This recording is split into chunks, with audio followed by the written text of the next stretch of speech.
नमस्कार दोस्तों, स्वागत है आपका him India education YouTube channel पे। दोस्तों, इस वीडियो में हम लोग आपके लिए क्लर्क और JOAIT का प्रमोशन चैनल लेके आए हैं कि हिमाचल प्रदेश में जो क्लर्क और JOAIT का प्रमोशन चैनल है वो इस वक्त किस हिसाब से वर्क कर रहा है और क्या क्या उसमें ग्रेड पे आपको पुराने पे कमीशन के अकॉर्डिंगली मिल रहे थे, उसकी चर्चा हम लोग इस वीडियो में करने जा रहे हैं। तो होप सो दोस्तों ये वीडियो आपके काम आए। अगर आपको ये वीडियो अच्छी लगे तो इस चैनल को सब्सक्राइब और बेल बटन को ऑन ज़रूर करें, ताकि ऐसे जितने भी हम लोग वैल्यूएबल इन्फॉर्मेशन लेके आएँ वो आपके तक इन टाइम पहुंच सके। तो स्टार्ट करते हैं दोस्तों इस नोटिफिकेशन के साथ। तो ये एक सैलरी स्ट्रक्चर प्रमोशन चैनल जो है हिम इंडिया एजुकेशन ने आपके लिए स्पेशल तैयार किया है, क्योंकि बहुत सारी क्वेरीज आ रही थी हमें कि क्लर्क और JOAIT के प्रमोशन चैनल के ऊपर जो है एक वीडियो बनाई जाए। तो उसी को देखते हुए ये वीडियो बनाई है हमने। तो दोस्तों, अब क्लर्क हो गया या फिर JOAIT हो गए, दोनों जैसे कि आपको पता ही है हिमाचल प्रदेश में इस वक्त इक्विवेलेंट कर दिए गए हैं। तो इनका जो प्रमोशन चैनल है वो भी अब सेम कर दिया गया है, क्योंकि इनके RRP रूल्स जब अब JOAIT की अमेंडमेंट हुई थी तब उनको जो क्लर्क के इक्विवेलेंट कर दिया गया और प्रमोशन चैनल सेम कर दिया गया है। तो अब हम लोग जहाँ जहाँ क्लर्क की बात करेंगे वहाँ ऑटोमेटिकली JOAIT की बात भी होगी। तो स्टार्ट करते हैं अब इस नोटिस के साथ। तो सबसे पहले तो दोस्तों, क्लर्क की जैसे कि आपको पता ही है हिमाचल प्रदेश में इस वक्त जो रिक्रूटमेंट है वो 2 ईयर्स के लिए कॉन्ट्रैक्ट पे होती है सबसे पहले। और कॉन्ट्रैक्ट में जो है क्लर्क को 1900 ग्रेड पे दिया जाता था पुराने पे कमीशन के हिसाब से। तो जब आपके क्लर्क के अपॉइंटमेंट में 2 साल कॉन्ट्रैक्ट के कंप्लीट हो जाएंगे उसके बाद आप रेगुलर होंगे। और जब क्लर्क में आप रेगुलर हो जाएंगे उसी दिन से जो है आपकी 5 साल की कंटिन्यू सर्विस काउंट होगी। और जब आप 5 साल जो अपने रेगुलर सर्विस के 5 साल अपने रेगुलर सर्विस के कंप्लीट कर लेंगे तब आप एलिजिबल होंगे जूनियर असिस्टेंट बनने के लिए। लेकिन आप वर्ड्स पे दोबारा ध्यान देंगे दोस्तों कि जब आप 5 साल की रेगुलर सर्विस कर लेंगे क्लर्क के रूप में तब आप एलिजिबल होंगे जूनियर असिस्टेंट पे। बनेंगे नहीं जूनियर असिस्टेंट, बनेंगे वहीं जहाँ पे जो है आपकी जूनियर असिस्टेंट की पोस्ट जो है वेकेंट होगी और जहाँ पे जो है नंबर ऑफ़ वैकेंसीज ज़्यादा होगी तो वहाँ पे जो है आप जूनियर असिस्टेंट बन जाएंगे। लेकिन यहाँ पे जो अगर किसी डिपार्टमेंट में अगर जूनियर असिस्टेंट की पोस्ट जो है वेकेंट नहीं है तब आपको वहाँ वेट करना होगा। तब ये फॉर्मूला जो है वो नहीं चलेगा कि आप 5 साल के बाद इमीडिएट वहाँ पे जूनियर असिस्टेंट बन जाते हैं। तो हो सकता है उस विभाग में आपको 6 साल भी लगे, 7 साल भी लगे, 8 साल भी लगे। तो ये डिपेंड करेगा कि आपकी जो नौकरी है वो किस डिपार्टमेंट में हो रही है।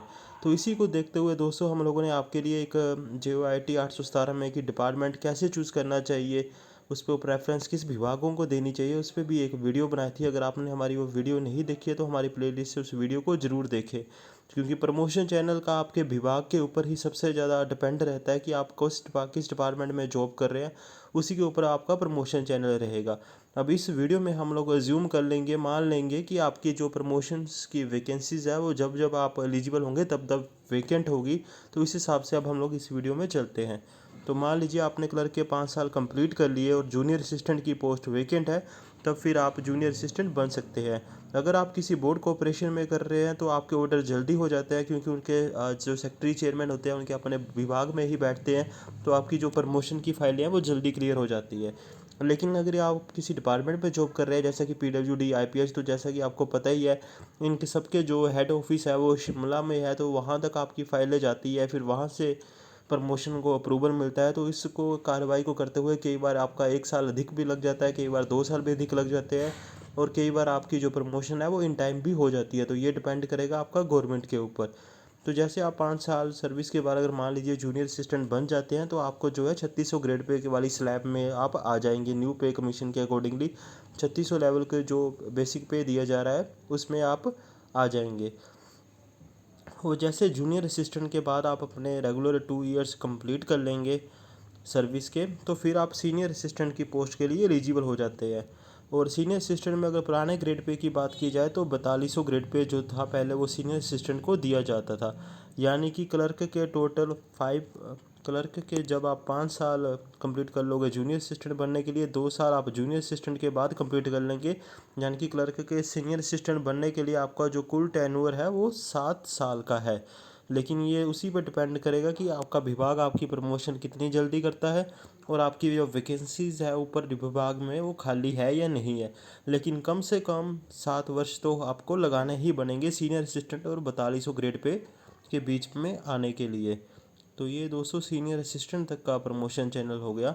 जब आप सीनियर असिस्टेंट बन जाएंगे तो उसके बाद आपको जो है 5 साल फिर से रेगुलर जॉब करनी होगी, और 5 साल के बाद जो आप एलिजिबल हो जाओगे सुपरिटेंडेंट की पोस्ट के लिए।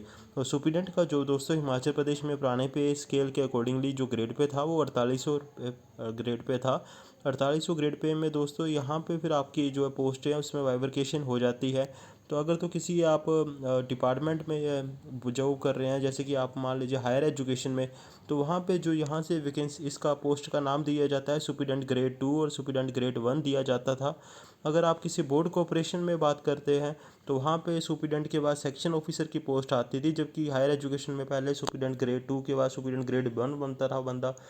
फिर उसके बाद आगे का प्रमोशन चैनल जो है वो कुछ और होता था। मतलब सुपरिटेंडेंट तक का जो प्रमोशन चैनल है वो सभी डिपार्टमेंट में सेम है। उसके बाद कुछ डिपार्टमेंटों के आगे का प्रमोशन चैनल तो प्रमोशंस तो होती थी, लेकिन कहीं उसका नाम सेक्शन ऑफिसर दे दिया जाता था, कहीं सुपरिटेंडेंट ग्रेड 1 दिया जाता था, तो या फिर कहीं अंडर सेक्रेटरी या कुछ और दिया जाता था। सुपरिटेंडेंट तक का जो टेन्योर है दोस्तों, आप देख सकते हैं कि सीनियर असिस्टेंट के 5 साल के बाद आप सुपरिटेंडेंट के लिए एलिजिबल हो जाएंगे। फिर सुपरिटेंडेंट में जब आप रेगुलर 2 ईयर सर्विस कर लेंगे तब आप नेक्स्ट प्रमोशन जो है वो ड्यू हो जाती है। अगर आप बोर्ड में वर्क कर रहे हैं तो आप सेक्शन ऑफिसर के लिए एलिजिबल हो जाएंगे, या हायर एजुकेशन में थे तो आप सुपरिटेंडेंट ग्रेड 1 के लिए एलिजिबल हो जाते थे। लेकिन अभी हमारे पूरे ध्यान में नहीं है, शायद बोर्ड स्कूलों में भी अब सुपरिटेंडेंट ग्रेड 1 की पोस्टें ख़त्म करके शायद सेक्शन ऑफिसर की पोस्ट क्रिएट की गई है। इसके लिए हम लोग श्योर नहीं है, पर ग्रेड पे जो था उनको 5400 रुपया ही दिया जाता था। तो जब आप सेक्शन ऑफिसर बन जाओगे उसके भी 2 ईयर्स के बाद आपकी अगली जो प्रमोशन है वो असिस्टेंट सेक्रेटरी या अंडर सेक्रेटरी के नाम से होती थी। तो ये दोस्तों हमारा मेन प्रमोशन चैनल है। ज़्यादातर जो अगर आप क्लरिकल स्टाफ की बात की जाए तो आपकी जो प्रमोशन है वो सुपरिटेंडेंट के लिए सेम रहेगी। उसके आगे की प्रमोशन है जो आपके विभाग होगा कि किस विभाग में आप जॉब कर रहे हैं तो उस पर डिपेंड करेगी। और इसमें एक बात हम लोगों ने आपको पहले भी बता दिया कि ये सिर्फ जो है मिनिमम एलिजिबिलिटी या क्राइटेरिया बताया गया है कि कम से कम इतने वर्ष तो आपको पूरे करने ही होंगे नेक्स्ट प्रमोशन के लिए। बाकी जो प्रमोशन आपकी कब होगी वो आपके डिपार्टमेंट पे ही डिपेंड करेगा कि वहाँ पे वैकेंसीज़ है आपकी आगे प्रमोशन के लिए, या फिर आपके डिपार्टमेंट की क्लियरेंस कितनी जल्दी होती है हेड ऑफिस से प्रमोशन के लिए। तो ये था दोस्तों हमारा क्लर्क और JOIT का प्रमोशन चैनल। JOIT का भी सेम ऐसा ही रहेगा। JOIT से पर्सन जूनियर असिस्टेंट बनेंगे, फिर सीनियर बनेंगे, फिर सुपरिटेंडेंट बनेंगे, फिर आगे कंटिन्यू करेंगे। सेम यही प्रमोशन चैनल जो है अब JOIT को भी हिमाचल प्रदेश में दे दिया गया है। तो दोस्तों हमें उम्मीद है कि यह प्रमोशन चैनल आपके समझ में आया हो। अगर आपको कोई डाउट हो तो आप हमें वीडियो में कमेंट ज़रूर करें। फिलहाल इस वीडियो में इतना ही। Thank you for watching him India education.